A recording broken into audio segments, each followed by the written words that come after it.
alaikum. What a pleasure and a privilege it is to speak to you today, surrounded again by so many people I deeply love and respect. By my dear brothers, Pastor Ray, Pastor Gwilym, Father John, by my respected sheikhs, by our great legal warrior, Professor Ben, and of course our beloved brother Sheikh Mansour.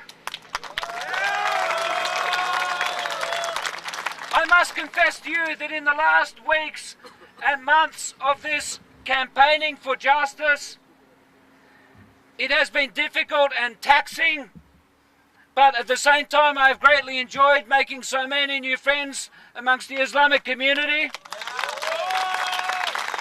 And I've enjoyed the extra time I've been able to spend with my brother the Sheikh. I enjoy listening to him and learning from him. I enjoy dialoguing with him over the many things we disagree about.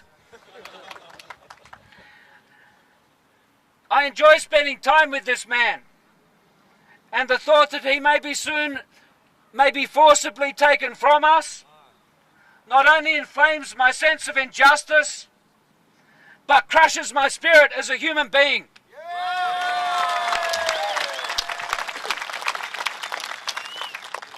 Sheikh and I are good friends.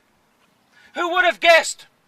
Who would have guessed that an ordinary white Australian priest like me would be good friends with an Iranian Muslim Sheikh like Mansour? And yet God has so ordained it. We are the best of friends. And dare I say it, if we can be friends, then anything is possible. If we can be friends, then we can all be friends. If we can be friends, then there is no reason why in this country every man, woman and child cannot live in mutual respect and love for each other.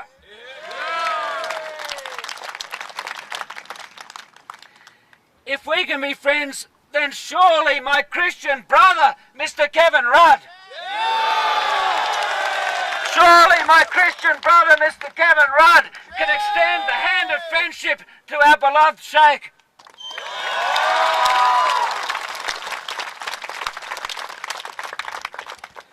We come here together yesterday as friends, but it must also be said that it is more than friendship that brings us together.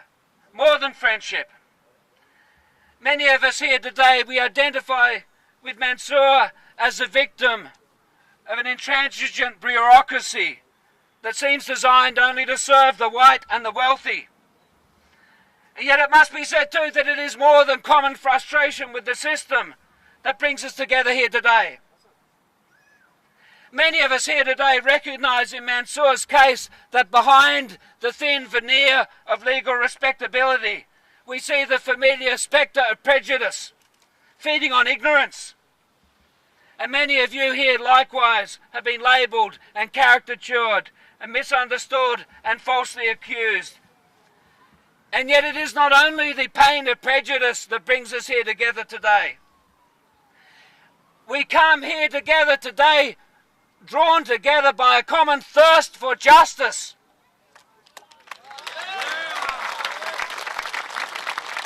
We come here together today because we cannot stand idly by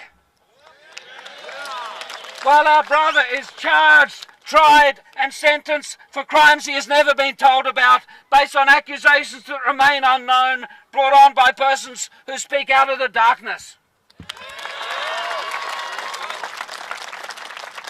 And we come here together today as people of faith who believe in the possibility of a better Australia. Who believe that it is possible to have a country where everybody on our soil is treated with respect. And where every single man, woman and child, regardless of their race or creed or citizenship, is given the right to a fair trial. What has happened to our country? Friends, what has happened to our country? Why is it that people in power seem so determined to turn Christian people and others in Australian community against their Muslim sisters and brothers, drawing on so-called clashes of civilization that really do not exist? Yes. What has happened to our country when people here can be accused without knowing what they've been accused of, found guilty without knowing the charges, and deported without trial? Shame, shame. What has happened to our country when in the name of national security we undermine the very values that make our country worth securing? It doesn't have to be this way. Mr. Rudd, Mr. Abbott, it doesn't have to be this way. Change can begin, and it can begin here, and it begin now with a simple decision to bring justice to our brother Sheikh Mansour. And so we gather here today in our nation's capital, just a tiny distance from the place where the decisions on our brother's future are made. Just a tiny distance from where the decisions that affect all our futures are made. Because we've come to ask our Prime Minister not to do the expedient thing today, not to play political games this time, and not to hide behind the insidious screen of national security, not to take the easy option,